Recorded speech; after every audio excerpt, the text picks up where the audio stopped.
Tournament Championship. Two fantastic bowlers toe-to-toe in the final. Speaking of toe-to-toe in the sweet science, don't miss junior middleweight boxing on ESPN today, 3 o'clock Eastern Time, noon on the West Coast. Boxing special coming your way. For more information, log on to ESPN.com. What's going through the mind of Chris Barnes, Randy? He better start striking. I mean, his mindset needs and has to be, it's game on. It's time to get going. Got to start filling X's there in those frames. Strike here. He's still down 33 pins. And a hurry. Same exact shot. Another split. It looked like an identical shot that he threw in the second frame.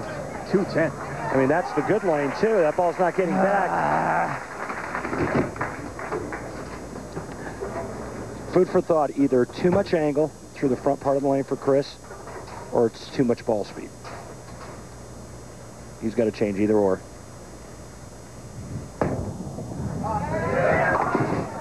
Couldn't pick up that 10. Another open for him.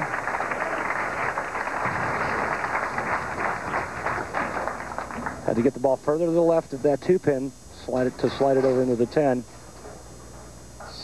And right now, he's dug himself a big old hole. It's huge. Opens on 2 and 4. 55 in the 4th. That's what he's trailing by. Oh, no way. Unless Dave Diamond completely derails. Two more, but that one's going to hook 2 less now.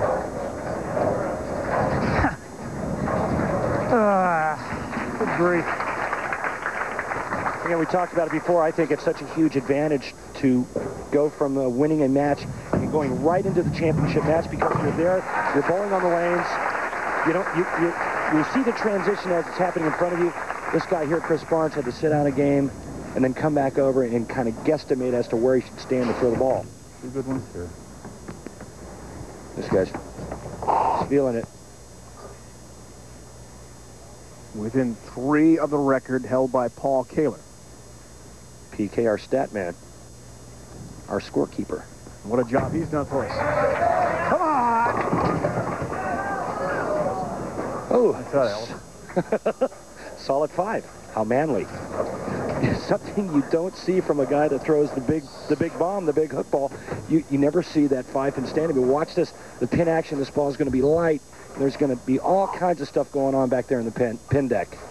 It gets hit once, and it just gets frozen. Wiggles and the 5-pin stands. He'll pick it up from a mark. He's got a sense of humor. He said, "Nice ball, Alice."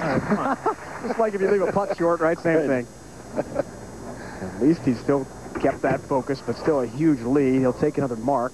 2 open frames, deadly for the hometown favorite, Chris Barnes. Dave Archimont right now going at a 229 pace. If Chris Barnes were to strike out, the best he could shoot is 225. So right now, looking for a little help from Double D.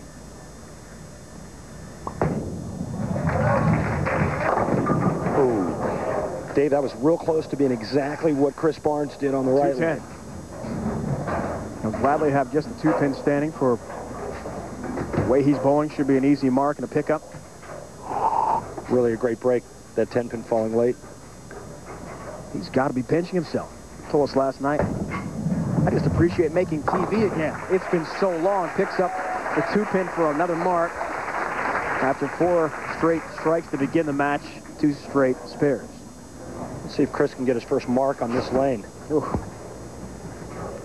Those are ugly numbers on 2 and 4 for Chris Barnes. Down 53.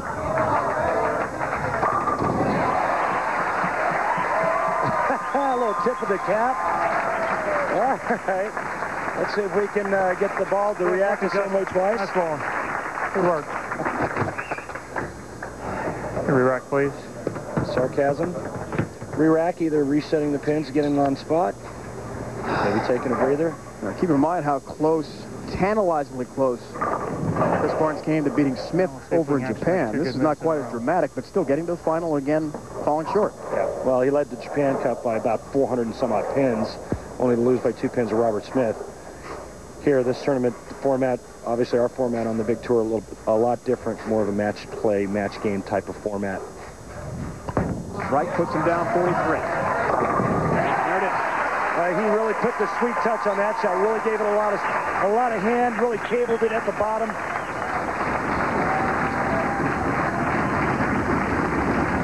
Saw Gordon Vatican, his coach, a moment ago, and the prize money on the line for these two great PBA bowlers. It's been a while since Dave D'Entremont has had that large a check to hoist.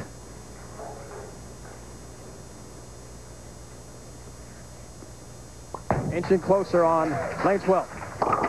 Came in high. Boy, that ball just looked like it was right from the minute it left his hand. It's like its whole angle changed and went further right. That ball had no chance of staying on line.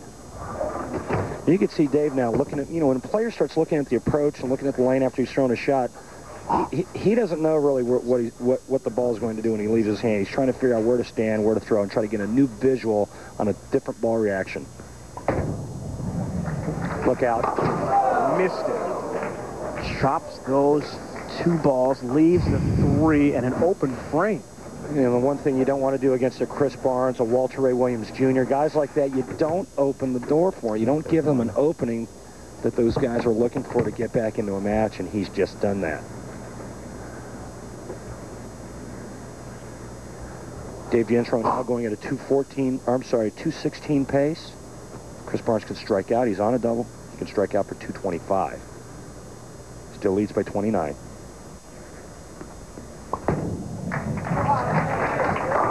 Regroups nicely. But he's got issues, though. I mean, he struck on that lane, but, there's some serious issues going on right now.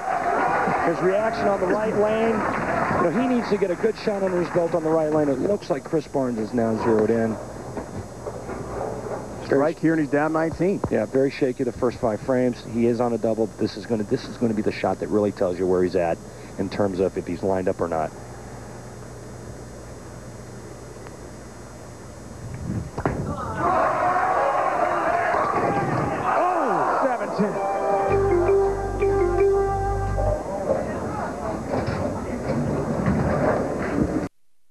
I guess the answer is or not.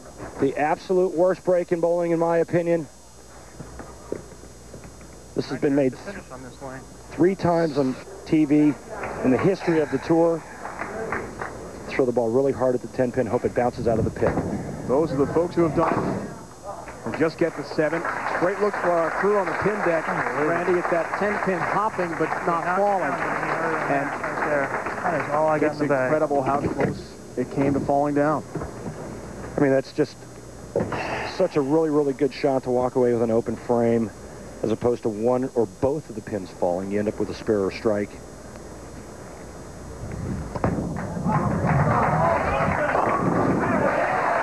Yeah, just really a terrible break.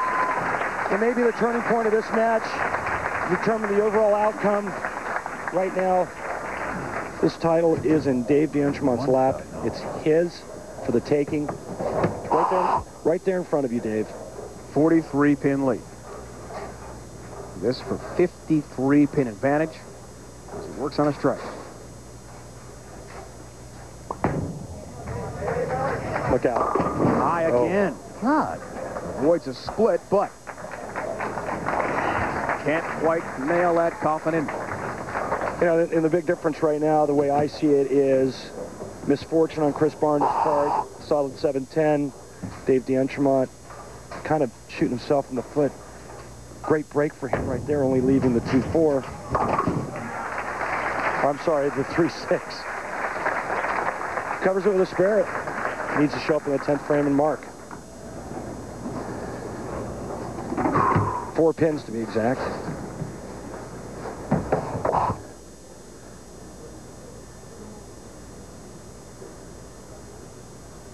Should be a done deal. He's got it. Dave D'Entremont. The first time since 1996, Randy. It's been that long. What a great story, Dave. The comeback trail for Dave D'Entremont. The hard work paying off. taking down one of the Goliaths of our tour, Chris Barnes.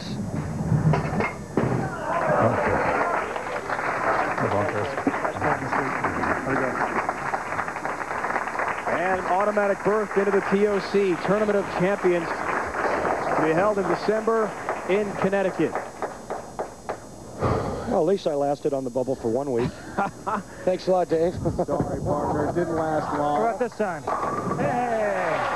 I'll tell you what, again, that 7-10 completely dictating the outcome of this match. But I tell you what, you really got to tip your hat to Dave DeAnchemont. All the hard work paid off. He bowled great all week, and he deserves it. In his prime years, Dave was #2 on the PBA money list. He tells us he can return, he feels.